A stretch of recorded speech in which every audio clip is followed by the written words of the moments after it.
Chào mừng quý vị đến với bản tin quốc tế ngày 21 tháng 8 của FBNC với những thông tin nổi bật sau đây.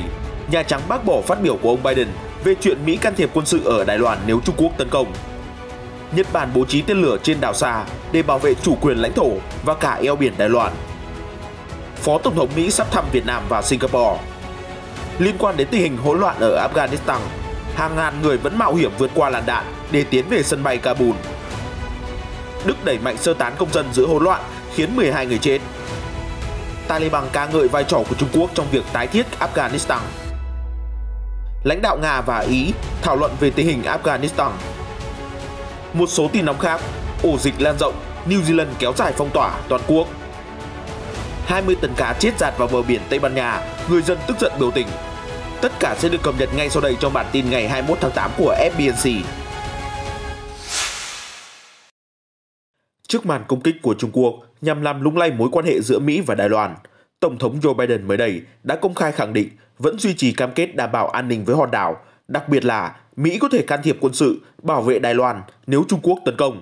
Tuy nhiên, phát ngôn của ông Biden đã vấp phải sự phản đối từ các quan chức Nhà Trắng.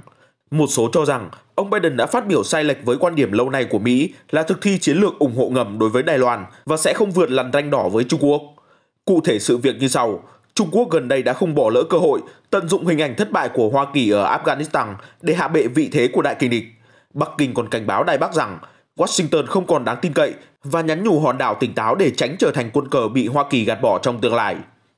Bày tỏ quan điểm về điều này trong một cuộc phỏng vấn được ABC News phát sóng hôm 19 tháng 8, Tổng thống Mỹ Joe Biden khẳng định rằng Đài Loan, Hàn Quốc và NATO về cơ bản là những câu chuyện hoàn toàn khác với Afghanistan. Đối với Đài Loan, ông Biden cho rằng Mỹ có những cam kết hỗ trợ quốc phòng rất rõ ràng. Chúng tôi đã ký thỏa thuận với Đài Loan không phải để can thiệp, dàn xếp cuộc nội chiến mà là để cùng họ chống lại thế lực từ bên ngoài. Chính quyền của Đài Bắc vẫn đang đoàn kết và quản lý rất tốt, ông Biden nói. Tổng thống Biden còn nhấn mạnh Mỹ đã giữ mọi cam kết với các cộng sự của mình.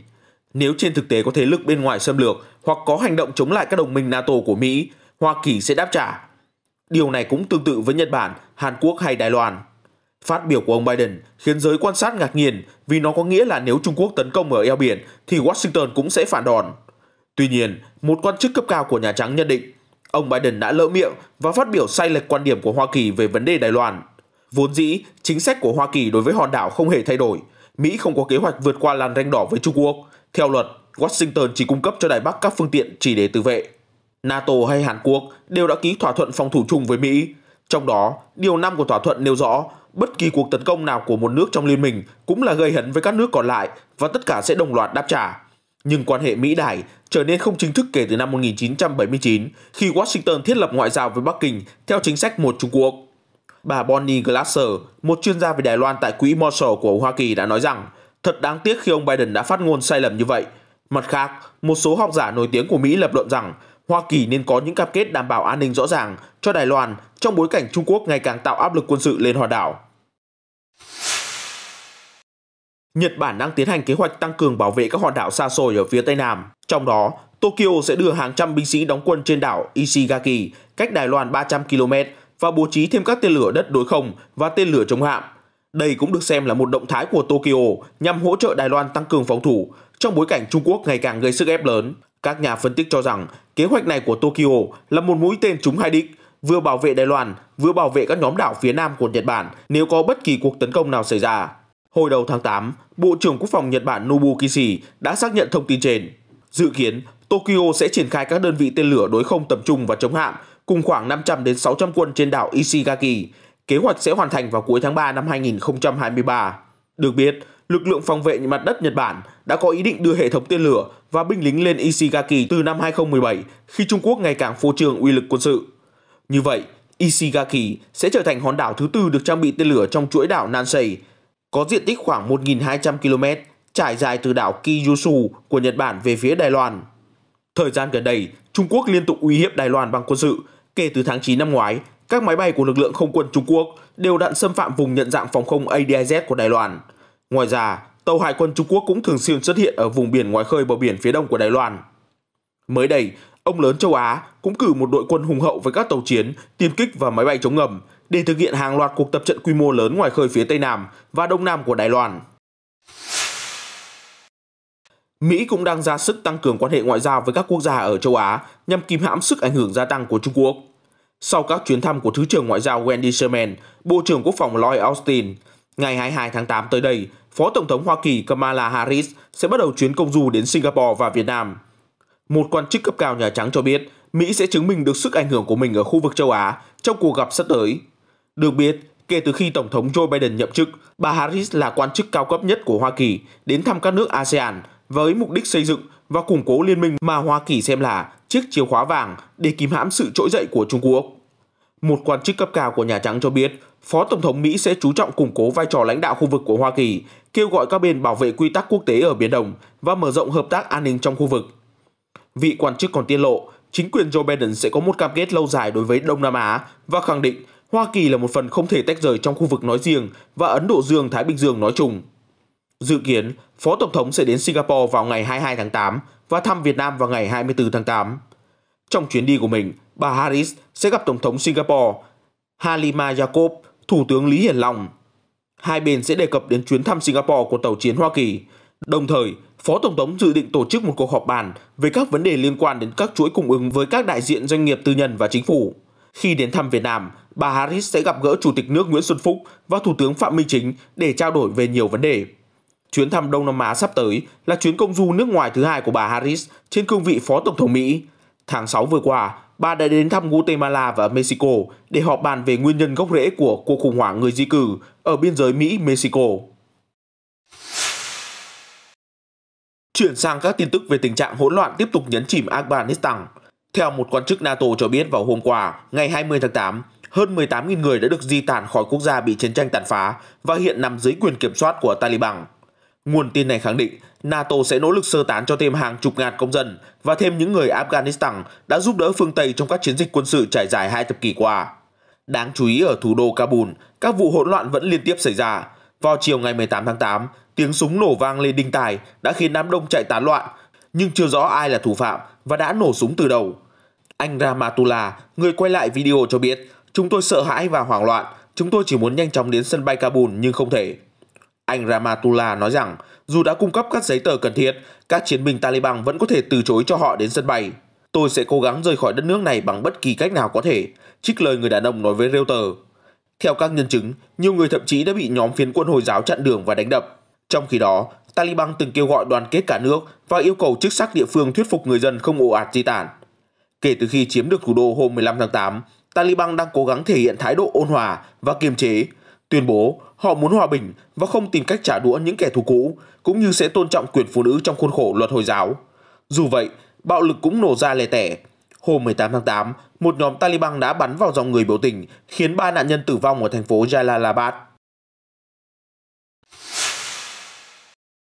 Đức cho biết đã di tản được 901 người từ Kabul và đang tiếp tục nỗ lực sơ tán công dân cũng như người tị nạn từ Afghanistan.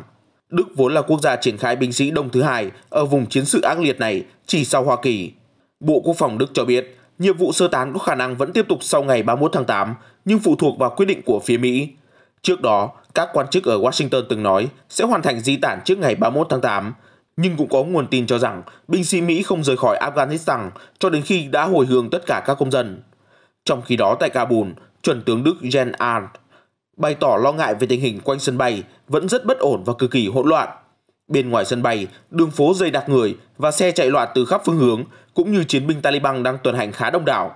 Khi được hỏi tại sao quân đội Đức không cử binh sĩ hộ tống công dân tới hẳn sân bay Kabul, chuẩn tướng Arndt nói rằng việc liên lạc với từng cá nhân chẳng khác gì mò kìm đáy bể. Hiện tại, Taliban vẫn duy trì thái độ kiềm chế. Tuy nhiên, ít nhất 12 người đã thiệt mạng quanh sân bay Kabul do các vụ ẩu đả, hỗn loạn. Nguyên nhân cái chết là vì dẫm đạp hay bị trúng đạn. Hôm 19 tháng 8, truyền thông quốc tế đã ghi lại thêm một hình ảnh chấn động khác về cuộc chạy loạn gian khổ ở Afghanistan. Đó là giữa đám đông hỗn loạn bên ngoài sân bay Kabul, một em bé đã được truyền qua hàng rào thép gai giao cho lính Mỹ bên trong sân bay. Hình ảnh cho thấy sự tuyệt vọng của nhiều người dân đất nước Trung Á. Họ chỉ muốn rời khỏi quê hương bằng mọi giá. Phát ngôn viên Bộ Ngoại giao Mỹ Ned Price cho biết, Washington đã sơ tán 6.741 cá nhân, bao gồm 1.792 người Mỹ và thường trú nhân hợp pháp từ Kabul. Theo người phát ngôn, sự hỗn loạn ở sân bay Kabul vẫn là khúc mắc lớn nhất cho việc di tản. Hiện Mỹ đã gửi thêm nhân viên lãnh sự quán đến Kabul để hỗ trợ thủ tục cho phép các chuyến bay được lấp đầy. Trong vài ngày tới, Lầu Năm Góc dự kiến sơ tán khoảng 5.000 đến 9.000 người mỗi ngày. Mỹ đang mở rộng nhanh chóng cơ hội di tản cho nhiều đối tượng, bao gồm công dân Hoa Kỳ, nhân viên địa phương, người di cư theo chương trình, thị thực di trú đặc biệt SIV và những người Afghanistan dễ tổn thương, có nguy cơ cao bị Taliban trả đũa vì từng làm việc cho phương Tây. Dường như mối quan hệ giữa Trung Quốc và Taliban đang ngày càng nồng ấm khi hai bên đều dành những lời tốt đẹp cho nhau. Nếu Bắc Kinh không ngại tin tưởng lực lượng chiến binh Hồi giáo đã đổi khác và kêu gọi thế giới có cái nhìn công tâm hơn với họ, thì Taliban cũng ca ngợi Trung Quốc đã và đang đóng vai trò tích cực trong tiến trình xây dựng và củng cố hòa bình ở Afghanistan. Cụ thể, trong một cuộc phỏng vấn với tập đoàn truyền thông Trung Quốc CMG, phát ngôn viên của văn phòng chính trị Taliban tại Qatar, Sohan Shaheen cho biết Trung Quốc là nước luôn tôn trọng chủ quyền Afghanistan. Ông nói, tôi nghĩ Trung Quốc là một láng giềng tuyệt vời. Họ đã đưa ra một quyết định vô cùng hợp lý khi không di dời đại sứ quán và tiếp tục xây dựng mối quan hệ hợp tác với Afghanistan. Người phát ngôn của Taliban cũng ghi nhận ý nghĩa của các cuộc trao đổi và tiếp xúc giữa Taliban và Trung Quốc, đồng thời bày tỏ hy vọng Bắc Kinh sẽ đóng góp hơn nữa vào công cuộc tái thiết Afghanistan. Ông Shaheen cũng nhấn mạnh Trung Quốc đang đóng vai trò quan trọng trong việc xây dựng và củng cố hòa bình ở Afghanistan. Ông cũng bày tỏ cảm kích với việc Bắc Kinh chỉ định các đặc phái viên về Afghanistan để Taliban có thể liên lạc, trao đổi thường xuyên. Trước đó, vào ngày 28 tháng 7, Ngoại trưởng Trung Quốc Vương Nghị đã gặp thủ lĩnh chính trị của Taliban Mullah Abdul Ghani Baradar tại thành phố Thiên Tân. Trong cuộc họp, ông Vương đã kêu gọi Taliban và chính phủ Kabul đặt lợi ích quốc gia lên trên hết, đề cao hòa bình, ổn định và xây dựng chính sách ngoại giao tích cực. Hôm 19 tháng 8, Tổng thống Nga Vladimir Putin đã có cuộc điện đàm với Thủ tướng Ý Mario Draghi để thảo luận về tình hình ở Afghanistan. Điện Kremlin cho biết hai nhà lãnh đạo đã nhấn mạnh tầm quan trọng của việc ngăn chặn thảm họa nhân đạo và đảm bảo sự an toàn cho người dân Afghanistan. Cùng với đó, Nga và Ý đặt quyết tâm chống lại chủ nghĩa khủng bố và mối đe dọa từ tệ nạn buôn bán chất cấm ở Afghanistan. Ông Putin và ông Draghi cũng kêu gọi sự hợp tác quốc tế, đặc biệt là phát huy vai trò của nhóm các nền kinh tế lớn G20 trong việc thiết lập hòa bình và sự ổn định ở Afghanistan. Đồng thời, hai nhà lãnh đạo cũng bày tỏ sẽ duy trì liên lạc và tăng cường phát triển mối quan hệ song phương cùng có lợi giữa Nga và Ý trên nhiều lĩnh vực khác nhau. Được biết, khác với các nước phương Tây đang gấp rút di tản công dân của mình, Nga không có kế hoạch sơ tán nhân viên đại sứ quán ở Kabul. Bị đánh đập, bị gõ cửa tận nhà để bắt bớ, thậm chí đe dọa đến tính mạng, bị mất công ăn việc làm. Đó là tình cảnh hãi hùng mà nhiều nữ phóng viên ở Afghanistan đang phải đối mặt trong những ngày gần đây chỉ vì giới tính của mình. Bất chấp Taliban cam kết tôn trọng nữ quyền trong khuôn khổ luật Hồi giáo, nhiều người cho rằng cơ hội đã chấm hết cho phụ nữ Afghanistan trong ngành truyền thông. Cụ thể, trong cuộc họp báo đầu tiên hôm 17 tháng 8 sau khi chiếm được thủ đô Kabul, phát ngôn viên Taliban khẳng định sẽ cho phép tự do truyền thông và phụ nữ được phép đi làm. Đây vốn là những điều từng bị cấm trong thời kỳ Taliban cai trị giai đoạn năm 1996 đến 2001. Tuy nhiên, không ít quan điểm đã tỏ ra nghi ngờ lời hứa của Taliban. Ông Syed Mohseni, giám đốc tập đoàn truyền thông Mobile, đơn vị sở hữu hãng truyền hình Tolo News cho rằng tương lai của lĩnh vực báo chí truyền thông không còn ổn định. Ông bày tỏ, có thể Taliban sẽ áp đặt những chính sách đặc biệt đối với ngành kinh doanh truyền thông. Tôi không hào hứng với mọi thay đổi, nhưng dù sao, chỉ mới vài ngày khi lực lượng này kiểm soát thành phố. Trong khi đó, Liên minh Phụ nữ ngành báo chí nói rằng tổ chức này đang nhận được hàng loạt lời kêu gọi giúp đỡ từ nữ phóng viên trên khắp Afghanistan kể từ khi Taliban lên nắm quyền.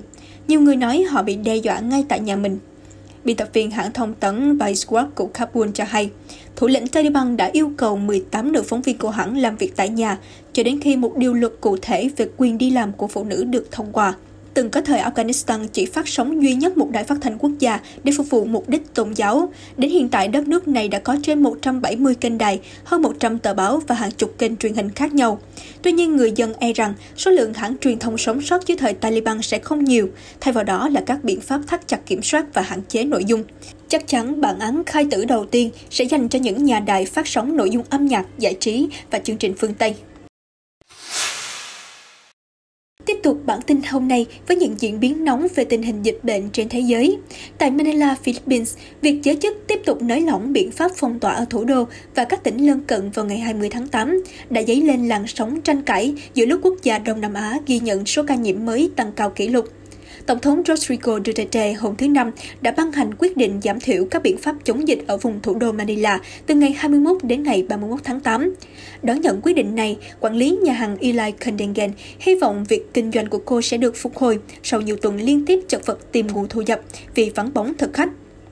Tôi rất hy vọng dịch bệnh được đẩy lùi vào cuối tháng 8. Hiện giờ chúng tôi không hề có khách hàng và không còn nguồn tiền dự trữ nữa, nữ quản lý chia sẻ.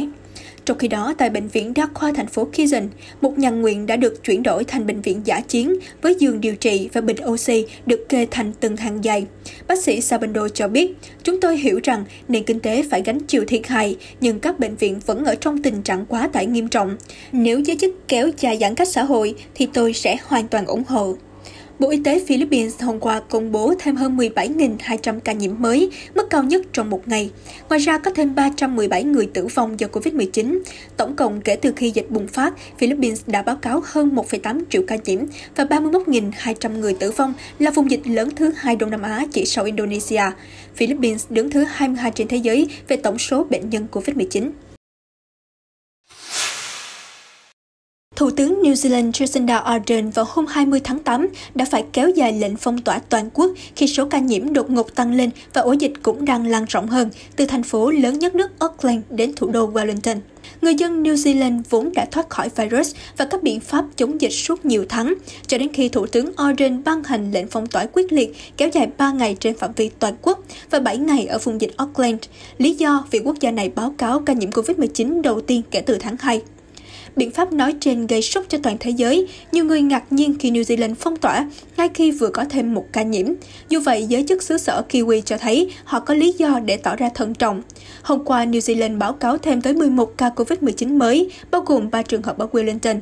Để ứng phó, nhà chức trách quyết định kéo dài phong tỏa đến nửa đêm 24 tháng 8. Người đứng đầu ngành y tế New Zealand, Ashley Bloomfield, còn cảnh báo việc phong tỏa ở tâm dịch Auckland có thể kéo dài hơn dự kiến. Được biết, nữ thủ tướng Ardern vốn được ca ngợi với cách dập dịch quyết liệt, chặn đứng đà lây nhiễm của virus trong cộng đồng và đóng cửa biên giới kể từ tháng 3 năm ngoái. New Zealand vẫn là quốc gia chống dịch thành công hàng đầu thế giới, với dân số khoảng 5 triệu người. Đất nước châu Đại Dương hiện báo cáo gần 3.000 ca nhiễm và 26 trường hợp tử vong do COVID-19. Sau khi thoát khỏi một trong những đợt bùng phát dịch COVID-19 thảm khốc nhất thế giới và kết thúc chuỗi ngày phong tỏa tưởng chừng vô tận, vào hôm thứ Bảy sắp tới, thành phố New York sẽ tổ chức một buổi concert miễn phí quy tụ nhiều danh ca. Địa điểm diễn ra sự kiện thú vị này là Central Park trứ danh. Concert mang tên Chúng tôi yêu thành phố New York, đêm nhạc đoàn tụ, được tổ chức bởi nhà sản xuất Clive Lewis. Anh cho biết, thật là một lý do tuyệt vời để mở concert. Chúng ta đã tái kết nối thành phố New York với phần còn lại của thế giới và âm nhạc sẽ là chất xúc tác nhiệm màu. Tôi tin rằng chúng ta sẽ cùng nhau tổ chức một đêm nhạc ấn tượng không thể nào quên. Chúng ta sẽ có nghệ sĩ từ nhiều dòng nhạc, các thể loại nhạc khác nhau. Hiện những ngôi sao được công bố tham gia concert bao gồm các nhạc sĩ Bruce Springsteen, Barry Manilow và nhóm The Killers.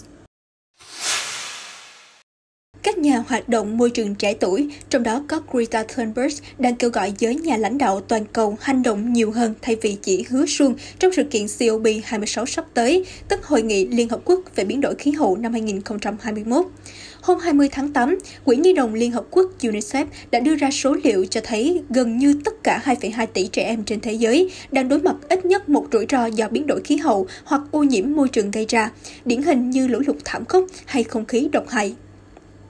Tuần trước, một hội đồng về khí hậu của Liên Hợp Quốc gồm các nhà khoa học khí quyển hàng đầu thế giới cũng cảnh báo rằng sự nóng lên toàn cầu đang ở mức nguy hiểm và gần như vượt ngoài tầm kiểm soát, với các đợt nắng nóng chết người, bão và các hiện tượng cực đoan khác cũng có thể tiếp tục trở nên tồi tệ hơn trong tương lai. Greta Thunberg, nhà hoạt động môi trường người Thụy Điển, 18 tuổi, cho biết những chỉ số mà UNICEF công bố là bằng chứng hùng hồn cho thấy trẻ em sẽ gánh chịu hậu quả nặng nề nhất. Do đó, Thunberg kêu gọi các nhà lãnh đạo thế giới hãy làm nhiều hơn nói khi nhóm họp tại Hội nghị Liên Hợp Quốc về biến đổi khí hậu ở Glasgow vào tháng 11 tới. Tôi không mấy lạc quan rằng họ sẽ làm được điều đó, nhưng tôi sẽ rất vui nếu họ có thể chứng minh tôi sai, trích lời Thunberg nói với truyền thông. Thunberg được nhiều nhà hoạt động trẻ trên khắp thế giới ủng hộ, trong đó có Missy Ronald Phan, 23 tuổi, một nhà hoạt động bảo vệ môi trường ở Philippines. Phan cho rằng thời tiết khắc nghiệt trong thời gian gần đây và những lời cảnh báo từ các nhà khoa học đã nhấn mạnh, nếu chỉ có lời hứa sáo rỗng và kế hoạch mơ hồ, nguyên thủ các quốc gia sẽ không thể cứu lấy nhân loại khỏi các thảm họa tàn khốc. Một thông tin khác về môi trường, mới đây 20 tấn cá chết đã trôi dạt vào khu vực đầm phá lớn bậc nhất châu Âu tại Tây Ban Nha. Người dân địa phương đã nhanh chóng xuống đường biểu tình, yêu cầu giới chức điều tra và đưa ra lời giải thích về điều kiện môi trường ngày càng tệ đi trông thấy. Theo Reuters, khu vực Mar Menor thuộc bờ biển phía đông nam Địa Trung Hải từng là thoải nam châm hút khách du lịch và cũng là một kho báu vô giá về đời sống hải dương. Tuy nhiên, sản lượng cá của vùng đã giảm liên tục mấy năm gần đây, kèm theo hàng loạt vụ cá chết từ năm 2016 đến 2019. Trong tuần này, các cư dân địa phương lại đau lòng chứng kiến xác các loài cá và động vật giáp xác bị đánh dạt vào bờ, ước tính lên tới 20 tấn. Chính quyền địa phương cho rằng nguyên nhân là vì nhiệt độ cao bất thường. Tuy nhiên, các nhà sinh thái học từ lâu đã cảnh báo, chất thải của các nhà máy sản xuất nông sản và từ quá trình đô thị hóa đã làm suy thoái chất lượng nước của khu vực. Nồng độ phosphat và nitrat cao trong nước đã dẫn tới sự bùng nổ của tảo, che chắn ánh nắng mặt trời và giảm nồng độ oxy bên dưới mặt nước, khiến các loài động vật biển chết ngạt. Tức giận với thực trạng nói trên, đông đảo người biểu tình đã cùng nhau mặc áo phông có dòng chữ SOS, giải cứu khẩn cấp Mar Menor, và hô vang khẩu hiệu "Chúng tôi muốn có giải pháp". Điệp viên 007 Daniel Craig chính là diễn viên được trả lương cao nhất thế giới. Theo cập nhật của Variety, nam tài tử No Time to Die đem về tới 100 triệu đô la nhờ hợp đồng béo bở với Netflix. Theo đó, nền tảng trực tuyến này đã mua bán bản quyền phần 2 và phần 3 của Knives Out, Kẻ đâm lén, với giá ước tính lên tới 450 triệu đô la. Theo tờ Variety, số tiền khổng lồ 100 triệu đô la trả cho nam chính Daniel Craig trong cả hai phần phim là vì họ muốn bù đắp phần nào cho các diễn viên. Khi chiếu độc quyền trên nền tảng Netflix, thì diễn viên sẽ không có khoản hoa hồng từ doanh thu phòng vé. Đứng thứ hai trong danh sách là Wayne Johnson với mức cát xê 30 triệu đô la thu về từ bộ phim hành động Red One của Amazon Studio. Con số này có thể tăng lên tới 50 triệu đô la nếu cộng thêm mức thưởng sau khi tác phẩm trình làng. Cùng chia sẻ vị trí thứ ba là Will Smith và Denzel Washington với thu nhập khoảng 40 triệu đô la. Trong khi đó, Jennifer Lawrence kiếm được 25 triệu đô la và là minh tinh cá kiếm nhất trong danh sách của Variety. Thông tin vừa rồi đã khép lại bản tin quốc tế hôm nay. Cảm ơn quý khán giả đã theo dõi. FBNC sẽ tiếp tục cập nhật những thông tin mới và nóng nhất xoay quanh các diễn biến xảy ra trên toàn cầu. Hãy bấm theo dõi FBNC ngay hôm nay để luôn đồng hành cùng chúng tôi trong các bản tin tiếp theo. Xin chào và hẹn gặp lại!